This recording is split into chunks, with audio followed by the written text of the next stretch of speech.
For anyone listening to you, it seems like almost there is no acknowledgement of the huge public anger that ousted your mother, the decades of repression that burst onto the streets. Your mother's government makes a brutal attempt to suppress that uprising, fails. She has to leave the country. No remorse for any of that? If you've listened to my statements online, I have said again and again, the Awami League mishandled the protests. Our government mishandled the protests. Isn't mishandling a mild word for the killings of hundreds and hundreds of mainly unarmed protesters by the security forces, ordered by your mother? None of it was ordered by my mother. If my mother had been willing to kill protesters, she would still be in power. In this, the second episode of our series ahead of Bangladesh's upcoming elections, I'm far away from Dhaka. I'm in Washington, D.C., home to the son of Sheikh Hasina, Sajeeb Wazed, or Joy as he's known.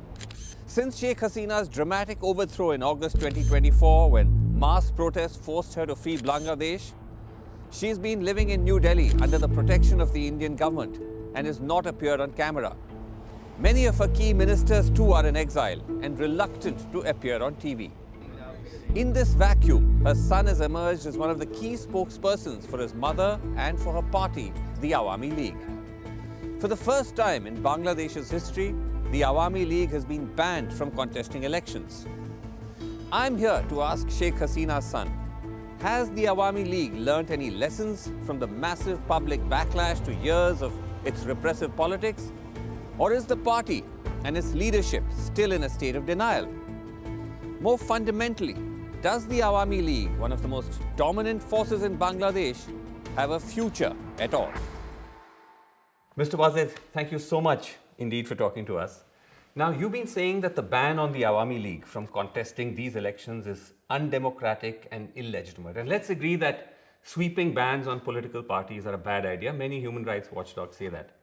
But isn't there a great irony here? Because when you complain about rigged elections and unfair practices, that's exactly what the Awami League has been accused of doing for years in order to win elections.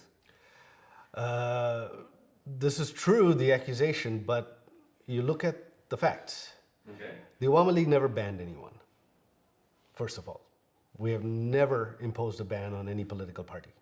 It was a court decision, it was an appeal from a third party that upheld that Jamaat's constitution conflicted with our constitution. You're referring to the ban on the Jamaat-e-Islami, which is one of the major political parties in Bangladesh. Yeah, but the Awami League government never officially banned Jamaat. Okay, you didn't ban anybody, but at the same time, and this is just one of many different sources I'm going to cite. Human Rights Watch says that the Hasina-led government has effectively captured key institutions, including the Election Commission. The US State Department said that the 2024 elections, the last election, which you won with a landslide, your mother won with a landslide, was not free or fair. The UN's Human Rights Council said the Awami League's election victories were marred by irregularities, violence, and intimidation by security forces. I can keep going. No, I've heard them all. Look, if you look at before the 2018 elections, our polls, the Americans' opinion polls, showed the Awami League was going to win by a landslide. None of us wanted any irregularities. There were people in the administration that took it upon themselves. My mother and I, from the party side, we were furious. We wanted a clean election because we were going to win anyway. Our opinion polls, I myself run our polling for our party. We polled 160 constituencies. Right. In those 160 constituencies, which were the battleground out of 300, our minimum margin of victory was 30%.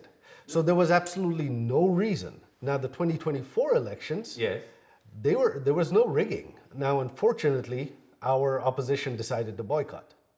No, but hold on. The argument could be the opposition was boycotting because of the climate. The environment was such that it wasn't free and fair.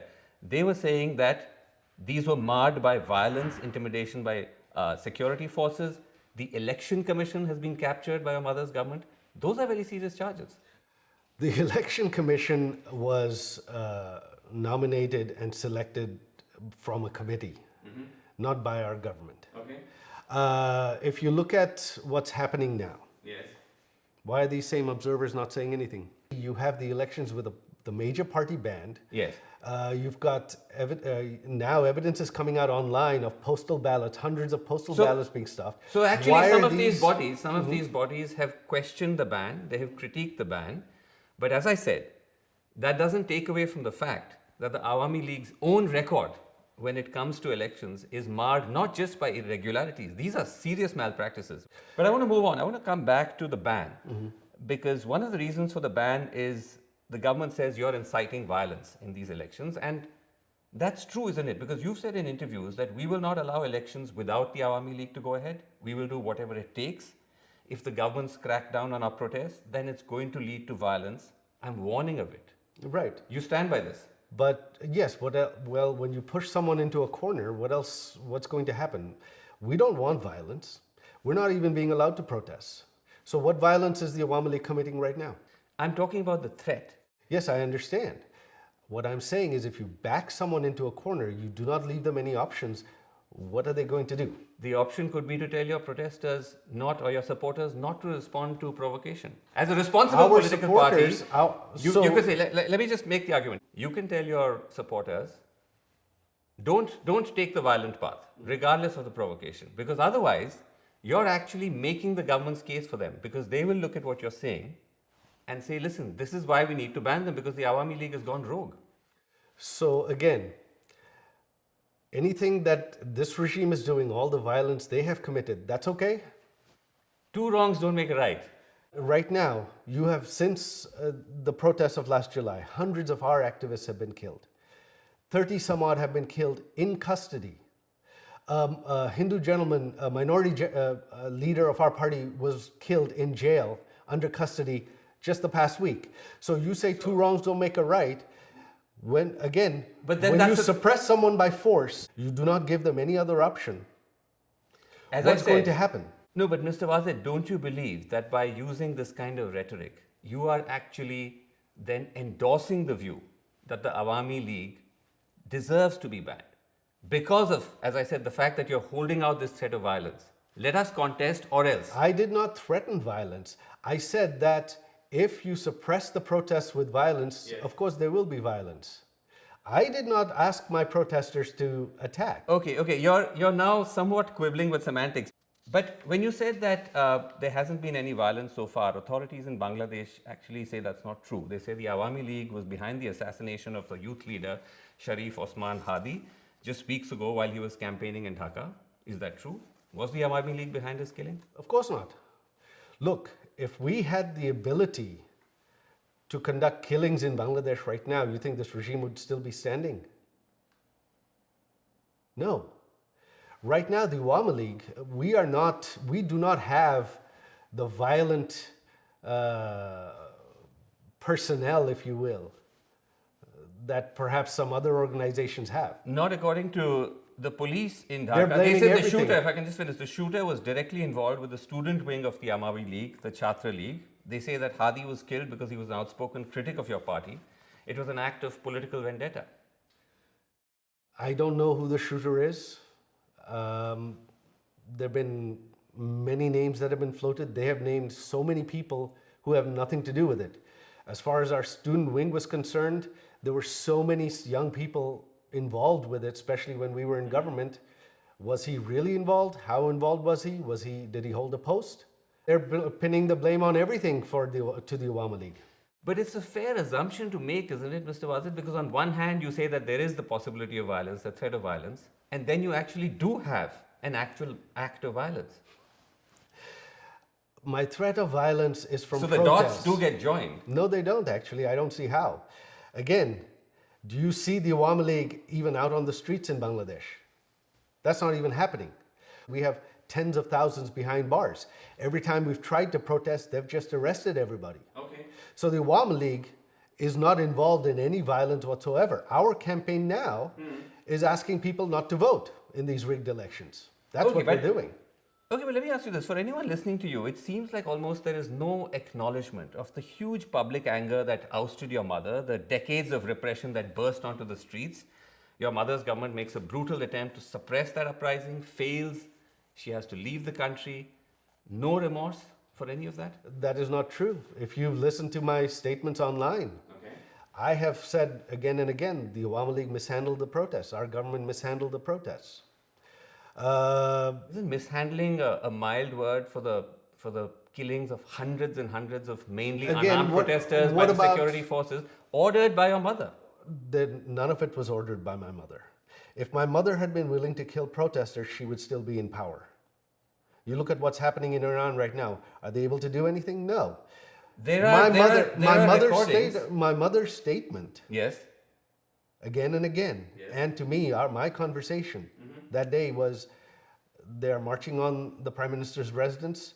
Our special security force and the Prime Minister's guards are ready to defend her. But if that happens, hundreds will die. I don't want their blood on my hands. That is what my mother said. During that time, hundreds of police officers were killed. Hundreds of our activists were killed as well. This regime actually granted immunity to the protesters for the killings of...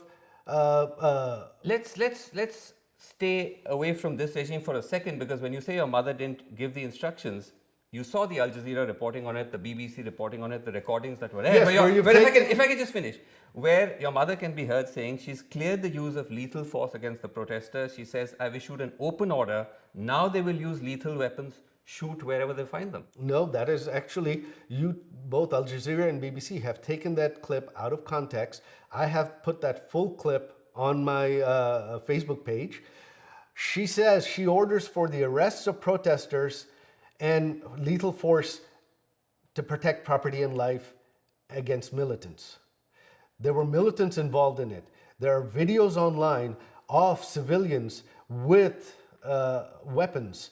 Hold on, but if I can just come in on the clip though, because I've heard you say this in other interviews, that you put the full clip on your social media pages. Yeah. We scoured your social media pages. We couldn't find any such clip. That is strange. So would you be prepared to share that with us? Of course, I'll put it back up. Okay, several clips have been taken down, and I'll tell you why. Okay, but when you say that she was issuing an order about property, that doesn't seem to be what she said. When she says, I've issued an open order, now they will use lethal weapons, shoot wherever they find them. That seems like a very broad-based instruction. But that is for violent protesters, armed protesters, terrorists, not for unarmed protesters. Now, so in any country, yes, would the government, what happens if there are armed protesters shooting at people and shooting at police? What would they do? So, Mr. Wazed, you talk about armed protesters, you talk about terrorists. Look at the sort of people who've been shot and killed. Abu Saeed, 25-year-old college student, unarmed, shot point blank by the police. His killing was caught on camera, went viral. Is he an extremist? Zobaid Hossein Iman, 12 years old. He was shot in the head by security forces firing from a helicopter. Mir Rahman Mugdo, also 25, also a student, also unarmed, shot dead by the police while distributing water to protesters. Are these extremists? It was a very violent situation. There were police officers who used excessive force. Our government suspended many police officers during that time. We formed a judicial committee to investigate. Why weren't those investigations continued? Would you be willing to apologize to the families of all of these protesters, including Zobaid Hossein Iman, Mir Rahman Mugdo, Abu Saeed? Would you be willing to apologize to the My mother met with Abu Saeed's family right after it happened. She already met with them. Okay. During that time, before our regime fell, my mother met with several of these families. She promised them full investigations, full accountability. But for the most part though, multiple investigations, multiple watchdogs have found that the majority of the 1,400 who were killed were innocent, unarmed protesters. So that's a huge... Yes, I know. But according to the government's own number, the number is about 800. Which is also a big number. I understand, but the 1,400 number comes from until August 15th. Our government fell on August 5th.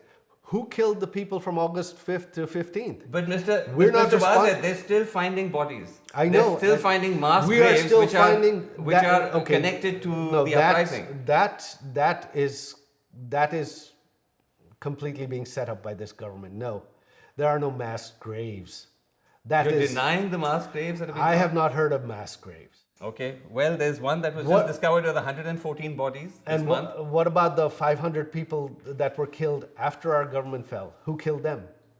Why were who killed them? Again, respectfully, No, this is whataboutery though. You're talking about the 1400 number. Look, justice must be equal. You cannot have one-sided justice.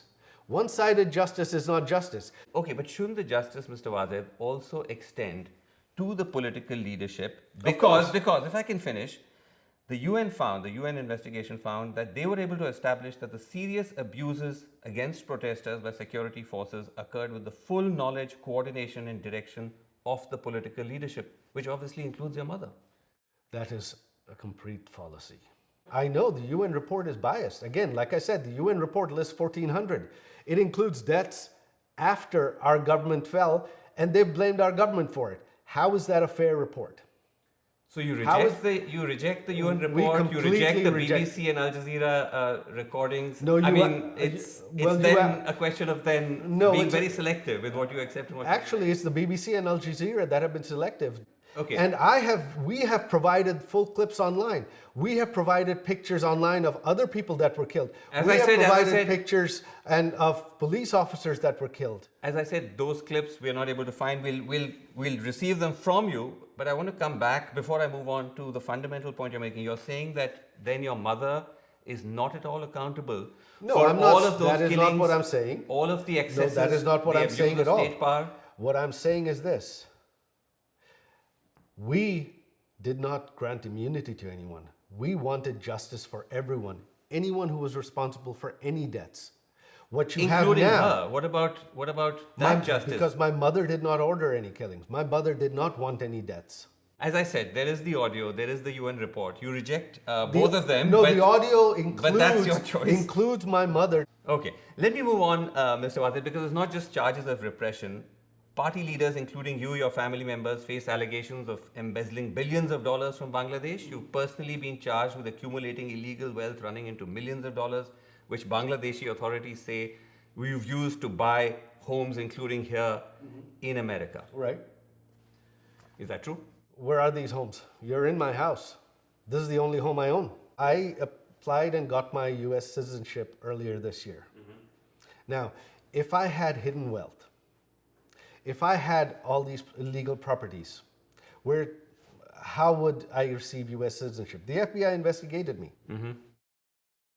Where is it? Allegations are easy to throw around. They have not been able to name one business, one instance where Mr. any of my Wazed, family has been involved in corruption. Okay, if that's the case, if the allegations are so bogus, why is it that your cousin Tulip Siddique, who's an MP in the UK, resigned as minister from the Starmer cabinet? Because she's also been accused of the same allegations. Yes, that was because of political embarrassment. This was a smear campaign against her. To date, the government of Bangladesh, this regime, the Anti-Corruption Commission, they have not provided one shred of documents, one shred of evidence. They have not even provided us anything. But surely, if it was so insignificant, the charges, someone who's a minister in the UK cabinet wouldn't have to resign. I mean, obviously that suggests that there must have been something substantial or something. No, she was cleared by the UK watchdog. They investigated her and cleared her. So how did the UK watchdog resign? She resigned to avoid embarrassment, to avoid embarrassing the government. But the UK watchdog cleared Tulip of any irregularities. How did they clear her? Okay, what about then the Awami League minister, the former minister, who was found to have 360 houses in the UK? Those properties are now being frozen. That's not bogus. What do I have to do with him? I don't know. He was a minister in your mother's cabinet. I can't be responsible for, my family can't be responsible for everyone. Now, but was your mother aware, was your government aware that you had a minister? Because this is the wider allegation, that it was not just the family, it was everyone. Were they aware that this gentleman was acquiring 360 houses in the UK? Bangladesh is a poor country. Well, from what I understand though, that gentleman, his family is wealthy for generations. They have properties in the US, properties in the UK that they've been investing for years. That's what I know. So you're saying that all of these 360 houses were bought from his personal wealth, because the UK authorities don't think so. They froze them. Well, that I don't know. That's between, I can't keep track of him. This is all I know is that his family, they've been business people for decades. Did your mother take any action against him? We didn't know of these allegations until now. The allegations actually surfaced when you were in office, when your government was in office. The first reporting on it came out before the July uprising? It came out towards the end of 2023 and early 2024. Unfortunately, I don't know anything about that, so I can't really answer on that. But doesn't that concern you, though, that when you look at this sort of evidence, it does suggest that there was arguably very high-level corruption within your mother's government? Again, were there corrupt people there? Probably. But in any country, corruption 100% is impossible to control. We did try. We brought many people to justice. But again, my mother was focused on development. Okay, let me ask you about something else, Mr. Wazed, which is another big emerging story, which is to do with the worsening tensions between India and Bangladesh, two otherwise friendly countries. And the main trigger is your mother's presence in India, where she's now been for 1.5 years. Bangladesh wants India to extradite her because of the charges she faces. India has so far said no. Surely this is an untenable position. Is there a plan B? Plan B to what? To the fact that your mother is in India, how long that's going to be possible for her to stay there? Because I'm assuming that wasn't the first option, that she was going to end up staying there the whole time. No. India was meant to be a transit point, if I'm not mistaken. No, that's a misconception. No, India is actually the safest country in the world for her. So the idea from the beginning was for her to just remain in India throughout? Look, this was not a planned situation anyway. This happened on the spur of the moment. Okay. India was the best safe haven for her. My mother wants to go back home. She wants to retire. She doesn't want to live abroad. But I'm saying that's not an option, obviously, at the moment. No, not at the moment. It will be at some point. But I'm saying that the time when you actually came, or when she came to India, the reporting was that she was looking for a safe haven in a country that would be less geopolitically sensitive than India, because her presence in India obviously escalates frictions with Bangladesh. And was the reason why she ended up staying there because no other country wanted her, because of all these accusations, because of all the charges? No.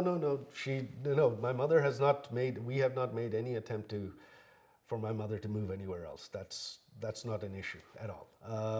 India is the safest country in the world for her, but the tension isn't because my mother is there. The tension is because the rise of terrorism. The Yunus regime has released all convicted terrorists from jail. And India is concerned about terrorism on its eastern border. Pakistan has been given a free hand inside India. Actually, Mr. Wazed, the tensions are because Bangladesh is accusing your mother of making incendiary statements while on Indian soil. So that's a huge point of friction between both countries. So you're as just one reason. The number two reason is the fact that India is refusing to extradite her. Right. So I'm saying those are major triggers. I know. So you're saying basically the Yunus regime is complaining that my mother is using her freedom of speech. They're so worried about my mother making statements. They're so afraid of them. Huh? I'm talking about the diplomatic friction between both countries. Right. And the reason I ask you this is because at the end of the day, this is realpolitik. And do you think it's tenable for India to withhold the extradition request indefinitely? Because ultimately governments change. The Indian government is already doing outreach with potential new rulers in Bangladesh. So there may come a time when they say, listen, we're not able to sustain this anymore. An extradition request involves a judicial process. In order for that to happen, the conviction has to be proven the evidence has to be provided in Indian court. And the regime in Bangladesh does not have any evidence against my mother. The conviction was a sham. It was rushed through. You're now talking about the conviction of your mother. She's been sentenced to death by a judicial proceeding in Bangladesh. Right, which was a sham proceeding. My mother was not even allowed to appoint her own lawyers. And the laws were changed, which this regime, in order to enable that trial, without parliament you cannot change laws. On the extradition process, the underlying judicial process has to follow due process. Without that, there can be no extradition. But ultimately, as you know, Mr. Wazed, these are also political calls, because when she came to India and she ended up staying there, that was a political decision of the government to allow her to do that. And I'm saying that politics is a fluid beast. Well, the reality can change. And I'm simply asking you that, is there a plan B? Actually, no. We are that confident in India. India has due process. India is not a kangaroo republic, a banana republic like Bangladesh is right now, and they will not extradite my mother. Are you saying you've been given an assurance by India? No, I'm not saying I've been given an assurance, but I know the judicial process. I spent 13 years of my life in India. Okay. India is a country of laws. Okay, let me end by asking you, is there a future for the Awami League in Bangladesh? Of course there is. The Awami League is not going anywhere. It's the oldest and largest party. Our vote share is 40-50%. What do you think? The 40-50% of the people are just going to stop supporting it? And in a country of 170 million people, you're talking about 60-70 million voters that are Awami League voters. You think they're just going to stop supporting the Awami League? I asked because you indicated that your mother is planning to retire from politics. So after this, I mean, if she was ever able to go back to Bangladesh, she's not going to be in the political space anymore? No, she's old. My mother's elderly. This was going to be her last term anyway. She wanted to retire. So this is in a sense the end of the Hasina era? Possibly, yes. Okay. So you're saying that if the Awami League does get a chance to re-enter Bangladesh politics, it'll be without her? Yeah. Awami League is a political party. It's the oldest party. It's been around for 70 years. It will continue with or without her. No one lives forever. Why should young Bangladeshis, Mr. Wazed, many of whom were part of the uprising that ousted your government from power, ousted your mother from power, why should they trust your party? Then why don't we put it to a fair vote and let the people of Bangladesh decide? For 17 years, the development the Awami League provided, the stability and security the Awami League provided, the freedom, the stop to terrorism that the Awami League provided was unprecedented in Bangladesh's history. This is one fact that no one can deny, that the economic development, security and stability during my mother's 17 years was unprecedented in Bangladesh's history. I mean, if that was the case, then why would the people have taken to the streets to oust her? Surely there was something deeply wrong. But I leave you with that because you're saying that the Awami League is still the best antidote for the chaos of Bangladesh. There is undeniably going to be chaos after a revolution, but whether you are the cause for it or the cure is something that you will agree is a matter of debate. Look, 17 years, did our government make mistakes? Did our people in our government commit excesses? Yes. Right. I myself wasn't happy about many of them. I personally feel there were people in our government that should have been held accountable that weren't. Isn't that possible? But again, no, because look at the past 1.5 years. What do you have? Things are much, much worse. The economy has crashed. There's no law and order. Terrorists are running rampant. And now you have a completely rigged, farcical election. Okay, as I said, cause or the cure, that's a matter of debate. As I said, many would hold the Awami League guilty of those same charges as well. But thank you very much indeed for taking the time to talk to us. My pleasure. And taking our questions. Thanks very much.